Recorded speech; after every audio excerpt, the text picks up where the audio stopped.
Hello everyone and welcome to the Sicilian Paramour. Today we will look at the Sicilian defense and look at its odds and ends. So without further ado, let's get into it. After the move e4, c5 is the Sicilian defense and knight f3 is the main line. White intends to follow this up with d4 and go into the open Sicilian. However, he has some tricky replies with bishop b5 as well. Don't whistle at me. So now the main variations are knight c6, e6, d6, d6, e6, and also some minor variations with knight f6, which is the Nimzovich, the hyper-accelerated dragon, the O'Kelly variation. But today we're going to be having none of it. Let's look at all the weird ways white can come up and attack the Sicilian. So let's go with the Bezgodov variation. Alexei Bezgodov was a strong grandmaster who proposed this move in his book. In 2004 or 3, I believe, for the Chess Stars publishing. And the main line runs knight c6, b4. That was the whole idea of this move. C takes b4, a takes b4, knight takes b4, and d4. White has two good pawns in the center. However, black can immediately attack it with the move d5. And after c3, knight c6, e takes, queen takes, knight a3. This is the main variation or the main tabia of this entire opening complex. The white knight wants to jump to b5 and then go to c7. Although black can stop this most radically with a6, but then white can, white can switch gears and go knight c4 instead. Alright, moving on. So after c5 we have another variation, which is knight a3. Let's call it the Zvyagintsev variation. Vadim Zvyagintsev, a very strong grandmaster, usually implied this variation no less than 3 times, I believe, in the Russian championship. That's how I know about this. And the idea of this move is, first of all, to take your opponent by surprise, just like the Bezgodov variation, but also to reroute the knight either to c2 or to c4, depending upon the circumstances. Now there are so many variations and so many systems that black can adopt here. Let's just look at one brief example. Knight c6, bishop b5, queen c7, knight f3, knight f6, and then queen e2, a6, forcing the bishop to give away. So after b takes, queen takes, e5. And there's complicated gameplay here, but black is supposed to be fine in all variations, and that's how it goes. Moving on, we have the wing gambit with b4. Basically, the Bezgodov variation with the move a3, preparing b4, was kind of like an improvement on this immediate, more barbaric move b4. The wing gambit just basically wants to remove the c5 pawn so as to develop this center more properly. Let us just show you how this is done. C takes b4, d4, white gets 2 pawns in the center, d5, the most obvious treatment, e5, knight c6, a3, and the moves are bizarre after this. And black has many setups here. He doesn't have to take the pawn. White actually played the move a3 because the pawn on b4 was pretty much cramping. So black doesn't have to take the pawn and go in for this variation, but I won't judge him if he does. Moving on, we have the Snyder variation with b3. Alright, so according to many books, you'll see so many replies. You'll see knight c6 given here, even some things like e6 or d6, something like that. But I recommend you a variation with g6. This was recommended by Peter Heine Nielsen in the quality chess book called Experts versus the Anti-Sicilians, or I believe it was Experts on the Anti-Sicilian. You can find it. So after bishop b2, the idea is knight f6, and after e5, knight d5. If you open the diagonal with e6, you go f6, e takes d7, queen takes d7, and now we're actually following the game of none other than the world champion Magnus Carlsen against an Indian prodigy named Arvind Chidambaram, if I'm not wrong. So the game went knight c3, knight c6, bishop b5, knight c7, and Magnus Carlsen won in the end, but that has nothing to do with the opening. Either way, b3 is a pretty tricky move, and g6 is even trickier. and I believe it can upset the opponent and give you chances for counterplay. Moving on, so now we have the move c4, that is after e4, c5, when white plays c4. I believe some people call this the Cochrane system sometimes. I don't know. I read a vague article on chess.com. However, this can most easily be called the English Botvinnik. So after c4, the basic setup for black involves controlling this square, the weakness on d4. So after knight c6, knight c3, g6, knight f3, bishop g7, g3. I just want to mention that I have a lot of practical experience in this game and this position as well with the black pieces. I've faced this numerous times, once in an official tournament and just very recently in casual games. I believe c4 is kind of like a cult move that people just want to play. Although Evgeny Sveshnikov in his book Sveshnikov versus the Anti-Sicilian recommends a system with e5, and I believe it's a very strong system, but I usually like to develop in this dragon style or Benoni style positions. So after e6, get the knight to e7, castle, castle, d3. Now you can see the hole on d4 is a problem, but the two pawns on e4 and c4 are also pretty good. I believe the position is equal over here, but hey, I'm not a theorist, so why would you listen to me? In either case, the position is very imbalanced, and you always have to look out for tricks because of this bishop on this diagonal. Also, the game is mainly strategical in perspective. Okay, let's move on. So we have d3. Now basically d3 and the subsequent move g3, these are all sub-variations of the King's Indian attack. So after knight c6, there are many things you can go with. One system is with f4, then you play d5, knight f3. This is one way to go about it. Another way, which is the more normal way, more tried way should I say, is knight f3. And you have many variations here. You can go d6 also, or e6, g3, knight g7, bishop g2, g6. Almost the similar setup we saw against the English Botvinnik. Castle, bishop g7, rook e1, castle. And basically white here wants to prepare c3 and d4. However, I believe in this exact position, black may just get away with playing d5 and just being equal. Don't whistle at me. Alright, let's look to g3. Now on g3, however, black has a more direct move, which is d5. And there are many moves that can be tried here, say d3, takes, queen takes. Black has lost the castling, white has dropped the castling rights, knight c6, bishop e3. It's supposed to be playable for white, of course, but more common move is e takes, queen takes, the rook is hit. So knight f3, bishop g4, bishop g2, queen e6, king f1. Knight c6. Of course, this all is not completely forced, and there are many deviations along the way, but I don't like these positions with white. But what do you care? Alright, let's go on d4. Now, to be very honest with you, I'm a big supporter of the Mora Gambit. Hey, I'm not into some cult, but I really do believe about its power.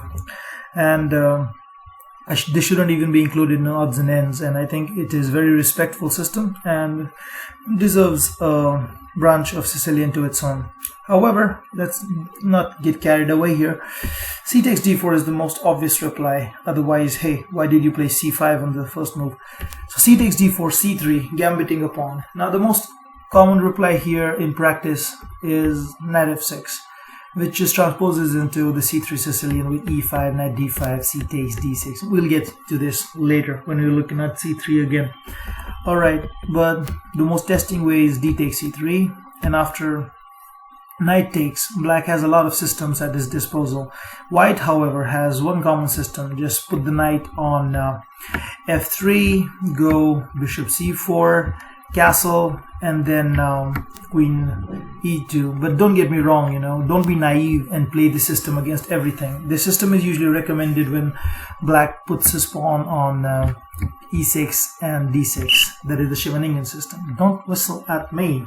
Alright, so after knight f3, we have two systems here. Let's look at d6, bishop c4, a6, castle, and f6. However, I should mention that in this exact position, knight f6 is actually a blunder because of the move e5. You can check this out in any Mortal Gambit book. I recommend you the Mayhem in the Mortal by Mark Esserman. So this is, I believe, the Taylor system, and another variation can actually be, say, e6, bishop c4, d6, castle, knight f6, queen e2, bishop e7, rook d1, and things like that. e5 is the way to go here. It is the main line of this position. However, a beginner blunder would be, not that beginner blunder, but yeah, a blunder would be castle here, so which is thoroughly punished after e5. The most playable move here is, I believe, knight e8, but knight g4, e takes d4, e takes d6, and bishop takes d6 is actually a blunder because of knight e4. So you can already see that white has a lot of initiative in these positions. Even d5 will not help. Alright, let's go further. Mortal Gambit, yeah, you should definitely look up Mortal Gambit if you want to score quick blitz victories, and even if you want to play it in serious tournaments, it's actually a legitimate weapon. Alright, so now we have knight c3, which is the closed Sicilian. One only has to look at two exponents of the closed Sicilian to know about its soundness: Vasily Smyslov and Boris Spassky. I should not say much after this. There are many systems that black can adopt. There's a system with e6, but basically the white setup remains pretty much the similar, and castles and all that. However, another system could actually include knight c6. White system actually remains the same, and yeah, you can see white always has a kingside avalanche going here. Play h4, h5, g4. The bishop is already trying to sack itself sometimes. Even the knight can join in the battles, and the queen can go here. And of course, usually white has to sacrifice something or the other to break through. Otherwise, black's queenside operations will just run.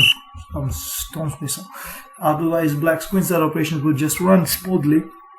But sooner, often or not, white can usually get this done. But black has pretty resources to itself. So let's move on. Let's look at the Grand Prix attack. Grand Prix attack starts with this move f4. However, the Grand Prix proper will actually be knight c3 and then f6. We'll get to that later. So the immediate move f4 is actually abandoned in theory because of the move d5, and basically it is e takes d5 and knight f6. And that is the reason why this move has been abandoned now, but some people of course still play this, and at beginner level it's completely viable. However, the move e5 here is not recommended because black can actually get a pretty good version of it. Just put the bishop out and cover it up with e6, and you can play knight c6, and there's no problems here. But the critical test comes after e takes, knight f6, and bishop b5. The variations here are, bd7, bd7, queen d7, c4, e6, queen e2, pinning the pawn, d6, and complicated play after that. However, I must mention that after e takes, knight f6, some people try to protect their pawn with c4. This is actually not recommended because after e6, black is sacrificing a pawn here. So after d takes, bishop e6, black has a lot of pressure on the center. He has fluid development, and the square on d4, that's a problem for white as well. Let's look at the Grand Prix attack proper. So after knight c3, signaling a closed Sicilian, white can lash out with the move f4. So this is the Grand Prix proper. I've faced this, I believe, once in my tournament practice, and I won that game convincingly. However, the game was, at least in the early stages, it was kind of pressurized. So knight f3, bishop g7, this is my game. Just following it, and this is how it all went down. So this is the most basic attack for us, the attacking position for white. The queen comes to e1 to go to h4, h7. It will be supported by a knight on g5. Don't whistle at me. But on along, black has a lot of good prospects here as well. The move bishop g4 makes sense here, although the theory recommends e6 as well, and it's actually a pretty good position here. So no problem, black doesn't have to fear this one bit. Okay, another variation here would be after bishop c4, you can go ahead and play e6. And the reason for this is if you don't play d6 before, earlier, so you can always play e6 and aim for d5 in just one go. So that would be good. So after castle, knight g7, d3, d5, you know, mainline, you have to go bishop b3. This is actually already a good position for black, if not equal already. Alright, let's go finally to the Alpine variation, c3. Of course, this is not odds and ends. Even the Grand Prix attack and the close Sicilian, these are actually pretty much mainline Sicilians here.